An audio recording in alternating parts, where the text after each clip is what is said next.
A ameaça de papel que solta falcões de papel. Como o Kremlin reage à chegada dos mísseis Tomahawk? Enquanto fábricas militares ardem nos Urais, a operação especial segue seu curso e mais uma região russa raciona combustível. Ursula von der Leyen classifica as ações de Moscou como inaceitáveis e promete retaliação. Mas não são só os Tomahawk. A Ucrânia pode receber um enorme lote de veículos blindados. Enquanto isso, demissões em massa na Rússia atingem um novo setor, um juiz vira dono de bordel da noite para o dia, e um atleta quebra recorde usando apenas as pernas. As notícias mais quentes e exclusivas estão aqui. Você assiste ao Nesta, o noticiário que traz primeiro e com mais clareza os fatos da Ucrânia, Rússia, Bielorrússia e do mundo. Tudo o que você precisa saber hoje, agora. Moscou está claramente inquieto com a possibilidade de os Estados Unidos enviarem mísseis de longo alcance para Kiev. Para dar um recado, colocaram em cena um de seus falcões mais conhecidos, Sergei Ryabkov, vice-ministro das Relações Exteriores. Segundo ele, a chegada desse sistema seria um passo escalatório gravíssimo, capaz de alterar qualitativamente o cenário do conflito. Mesmo assim, juram que nada abalará sua determinação em atingir seus objetivos. Curiosamente, Ryabkov falou sem arrogância de costume, até hesitou em alguns momentos. Parecia mais um falcão de papel do que uma águia de verdade. O edifício das relações internacionais está ruindo, e a culpa, claro, é dos americanos. Agora, as rachaduras chegaram aos alicerces. Mas quem, afinal, quebrou a promessa de sentar à mesa de negociações? As declarações de Ryabkov têm pouco peso quando Washington nem levou a sério as recentes ameaças de Putin sobre os Tomahawk, feitas no Clube Valdai. Pelo contrário, Trump chegou a anunciar que a decisão de enviar esses mísseis à Ucrânia já estava praticamente tomada. E, um dia antes, Peskov, sem querer, deu a entender que eles já tinham sido entregues. O que assustou mesmo não foram as palavras do vice-chanceler, mas a reação do mercado. A bolsa russa registrou a maior queda em 3 anos depois que Ryabkov deixou claro que as esperanças de um fim rápido para a guerra na Ucrânia estão se esvaindo. As ações da Gazprom despencaram 4,1%, as do Serban e VTB caíram quase 5%, 4,9% e 4,7%, e as da Rosneft recuaram 2,5%. Severstal, Aeroflot, Rustelecom, Interhal e a usina de Magnitogorsk também perderam cerca de 5%. Enquanto o mundo discute os mísseis americanos, incêndios misteriosos se multiplicam além dos Urais. Em 2 dias, 2 fábricas pegaram fogo na região. Em Novosibirsk, um enorme incêndio tomou conta de uma zona industrial, com uma coluna de fumaça visível de toda a cidade. O fogo começou em um armazém comercial próximo à planta de soldagem, que produz eletrônicos para uso militar. Autoridades locais informaram que 2.000 metros quadrados foram consumidos pelas chamas, e 70 bombeiros com 23 viaturas foram enviados para controlar a situação. Esse foi o segundo incêndio em instalações industriais além dos Urais em menos de 48 horas. Antes, em Ekaterimburgo, um prédio próximo à fábrica de turbinas dos Urais foi destruído por um fogo que mobilizou 26 viaturas e 76 socorristas, cobrindo uma área de 1.000 metros quadrados. Testemunhas relataram uma forte explosão, mas a causa oficial ainda não foi divulgada. A fábrica, vale lembrar, produz itens de duplo uso. Depois do incêndio, funcionários de várias plantas de armas na cidade foram evacuados por causa da ameaça de drones. Enquanto isso, mais uma região russa adota o racionamento de combustível. Depois da Crimeia ocupada e da região de Chelyabinsk, a medida agora se estende para as regiões de Tyumen e Sverdlovsk. Em Tyumen, a rede de postos N1 limita desde 7 de outubro a venda a 30 litros de gasolina inteligência artificial 92 ou inteligência artificial 95 por veículo. A empresa alega que não há falta de combustível, mas quer cortar quem enche latões. Em alguns postos da TPK, a inteligência artificial 95 só é vendida com cartão de abastecimento. Em Sverdlovsk, a situação é ainda mais crítica. A Lukoil parou de vender gasolina em latas, a Basheft está quase sem estoque, e as redes Tamik e Energivarta limitam o abastecimento a 30 litros por carro. Em Ekaterimburgo, o limite é de 30 litros para gasolina e 20 para diesel. Na região de Novosibirsk, a rede Prime suspendeu a venda de inteligência artificial 92 por interrupção no fornecimento das refinarias. Medidas semelhantes já haviam sido adotadas em Chelyabinsk e na Crimeia. A escassez é consequência direta dos ataques. Drones ucranianos têm atingido refinarias russas, reduzindo a produção. Mas, em vez de culpar os bombardeios, os motoristas nas filas deveriam perguntar ao Kremlin por que o país está nesse estado. Em discurso no Parlamento Europeu, a presidente da Comissão Europeia deixou claro que a Rússia está travando uma guerra híbrida contra o Ocidente. Nos últimos 15 dias, caças MiG violaram o espaço aéreo da Estônia, e drones sobrevoaram instalações críticas na Bélgica, Polônia, Romênia, Dinamarca e Alemanha. Voos foram cancelados, jatos de combate decolaram em alerta.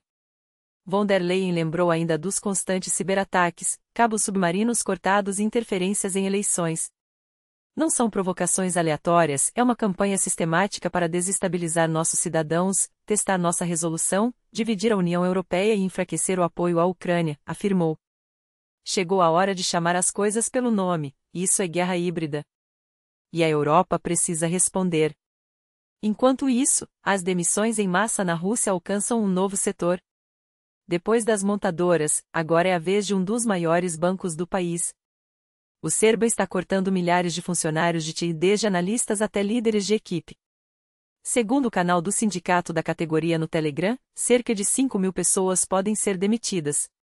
Os cortes estão sendo feitos em 3 etapas, a primeira foi no verão, a segunda está em andamento, e a terceira deve terminar até o fim do ano. Em alguns departamentos, só sobrou o gerente e alguns funcionários-chave, outros foram simplesmente fechados. A justificativa oficial é a implementação de inteligência artificial, mas os empregados veem isso como desculpa. Quem é demitido recebe de 2 a 3 vezes o salário e mantém o bônus anual. O banco chama isso de otimização. E há mais boas notícias para a Ucrânia. O chefe do Estado-Maior das Forças Armadas da República Tcheca, Karel Eka, está pronto para propor ao governo a doação de 30 tanques T-72 modernizados para Kiev. Segundo ele, os reparos nos veículos começaram antes mesmo da invasão em larga escala. A Rússia nunca imaginou que seus próprios tanques, projetados para defender suas fronteiras, acabariam nas mãos de quem ela tenta destruir. Os T-72, originalmente destinados às Forças Armadas Tchecas enquanto aguardavam a chegada dos novos blindados, tornaram-se agora peça-chave em um tabuleiro geopolítico. Mas aqui está o detalhe irônico: Praga já opera os alemães Leopard 2A4 e acelera a aquisição dos ainda mais avançados 2A8. Ou seja, os T-72 não são mais necessários, exceto para quem luta pela sobrevivência a 1.500 quilômetros de distância. Karel Eka não está propondo um gesto de caridade, mas um cálculo estratégico. Enviar esses tanques para Kiev não é apenas um golpe moral em Moscou, é um investimento na segurança da própria República Tcheca. Afinal, um Putin enfraquecido é um Putin menos propenso a testar os limites da OTAN. Mas eis a pergunta que não quer calar: Andrés Babis, o líder do partido ANO, vencedor das eleições, mas conhecido por sua retórica anti-Ucrânia durante a campanha, vai engolir essa pílula? Durante os comícios, ele criticou abertamente o envio de munição e armas para Kiev, argumentando que a República Tcheca deveria priorizar seus próprios interesses. Agora, no entanto, Babis está preso na armadilha da formação de uma nova coalizão, um processo que pode levar semanas, se não meses. Eka parece apostar que o governo atual, ainda no poder, tomará a decisão antes que o relógio político pare. Uma jogada ousada, mas que pode definir o legado de Praga nesta guerra. Enquanto a Europa debate tanques, em Moscou, a Procuradoria-Geral russa desenterra um escândalo que parece saído de um romance de Dostoiévski ou, mais precisamente, de um thriller sobre corrupção em alta escala. Viktor Momotov, ex-chefe do Conselho de Juízes da Rússia, e seu sócio Andrei Marchenko são acusados de comandar uma rede de hotéis Marton que, na prática, funcionavam como clubes noturnos disfarçados, quartos alugados ilegalmente, saunas transformadas em pontos de encontro para prostituição, e um esquema de sonegação fiscal que ultrapassava 500 milhões de rublos. Momotov, é claro, nega qualquer envolvimento. Mas as provas são tão robustas que até o Tribunal de Ostankino, conhecido por sua lealdade ao Kremlin, está processando a confisco de um império avaliado em 9 bilhões de rublos, incluindo 100 imóveis espalhados pela Rússia. E não para por aí. A Procuradoria alega que Momotov usava sua toga não apenas para proteger negócios ilícitos, mas para emitir decisões judiciais sob medida para seus comparsas. Pior, teria laços com a máfia Pokrovskaya, uma das organizações criminosas mais temidas do país. Ele é o 4º juiz bilionário exposto nos últimos meses, juntando-se a um rol da vergonha que inclui Helena Kondra, 10 bilhões de rublos e 9 anos de prisão, Aslan Trakov, 2 bilhões, e Alexander Chernov, 13 bilhões. A esta altura, até Mikhail Bulgakov se reviraria no túmulo. Como esse cara conseguiu entrar no seu departamento de esgoto? Ou, como diria Gogol, e os juízes, quem são eles? A resposta, aparentemente, é: donos de impérios construídos sobre corrupção, sangue e impunidade. Falar em bilionários nos leva a um recorde histórico que nem mesmo a ficção ousaria prever: o primeiro atleta bilionário do mundo. Não é um magnata do petróleo, nem um guru da tecnologia, é Cristiano Ronaldo, o fenômeno português que transformou gols em ouro. Segundo a Bloomberg, seu patrimônio líquido ultrapassou US$ 1 bilhão, impulsionado por um contrato de US$ 400 milhões com o Al Nassr, da Arábia Saudita, livre de impostos, é claro. Por anos, Ronaldo e Lionel Messi travavam uma batalha épica não só em campo, mas nas contas bancárias, com ganhos praticamente idênticos. Até que 2023 mudou tudo. Enquanto Messi rumou para o Inter Miami, Ronaldo escolheu o Oriente Médio, onde o dinheiro flui sem as amarras fiscais da Europa. O resultado? Um abismo financeiro que nem mesmo o gênio argentino, com seus US$ 600 milhões em carreira, antes dos impostos, consegue fechar. O contrato de Ronaldo com o Al Nassr não é apenas um acordo esportivo, é um fenômeno econômico, um dos maiores da história do futebol. E enquanto o mundo discute se ele ainda é o melhor do mundo, os números não mentem: o rei das redes virou o rei do capital. Paris, França, Chanel, o reinício de um ícone. A casa que vestiu auditórios e revolucionou a moda completa um século com uma coleção que promete redefinir o luxo para a próxima geração.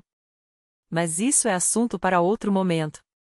Agradeço por chegarem até aqui. Seu tempo é valioso, e sua atenção, ainda mais. Se este conteúdo ressoou com você, deixe seu like, compartilhe e comente, é assim que crescemos juntos. Desejo a todos um dia não apenas produtivo, mas repleto de boas notícias. Até a próxima!